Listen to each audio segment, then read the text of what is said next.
कंचा कदली रे जदि किसी आइटम खोजुचंती तो एमि थरे कदली भर्ता ट्राई करंतु। वर्षा खरा शीत बा बसंत जेकोसी ऋतु रे ना याकू गरम भात किंबा पखाड़ भात सहित बस हल्का टिके गरम गरम करके खाइबे आपण ना बारंबार कहिबे याकू मु बहुत थर बनैबी।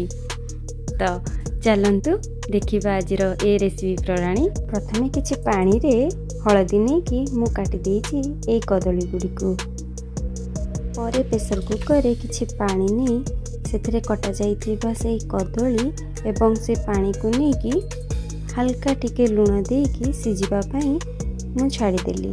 आपण माने ना जेते बेले सिजोचंती याकू दीटा हुइसिल लेके सिजंतु परफेक्ट सिजिबो। तो एठी हमर कदली गुडी को सिजी जाइछि तो मु ताको बाहर करके ठंडा पानी रे पके देली किछि समय पई।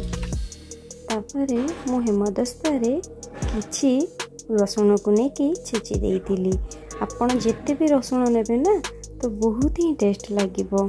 परे कढ़ई रे किछि तेल नै सेथिरे सुखिला लंका पंचफुटण को पकेला परे छेचा जाइथिबा से रसुण गुडी को पके किछि समय पई भाजी दबा। तो किछि समय भाजी के से टिके हल्का पोड़ पोड़ हो आसिला परे ता देरे आमे लंका गुंड दबा। हाँ जेते बेले भाजुथिबे ना गैस रो फ्लेम को सिम करी दिबे। देन लास्ट को जेते पोड़ पोड़ हो आसीबो गैस रो फ्लेम को हाई करी की सिजा जाइथिबा से कंचा कदली को मैश करी की पके देबे। तापरे किछि समय पई ताको एमती ही खेले खेले भाजिबे जे पर्यंत कढ़ई रे टिके पोड़ पोड़ हो आसीनी।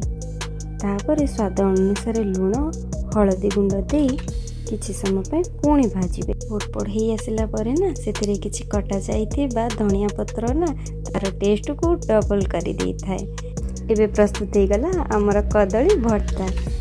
तो निहाती टेस्ट करिकी जणेबे केमते लागुछि।